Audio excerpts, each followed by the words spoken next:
would sit at her window and track when her neighbors left for work, when they ate their meals, and when they went to bed. And she did this just to keep tabs on the neighborhood. Now, one day, a new neighbor moved in across the street. She quickly got a fresh new spreadsheet and began taking notes on him. One night, she heard a trunk slam. She rushed to the window and saw the man driving away with something in his trunk. Hours later, he returned, covered in dirt. He showered and went to bed.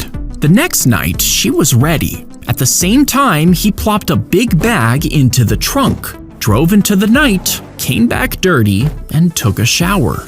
Weeks passed, her walls filling with guesses on where he was going and what he was doing, until she finally called the police because she was sure he was disposing of a body. The officer came and calmly explained that her neighbor wasn't doing anything illegal, but after observing him doing even more strange things, she called the officer again and again. Finally, he suggested that they go over and introduce themselves to put her mind at ease. So he led her across the street and knocked on the garage door.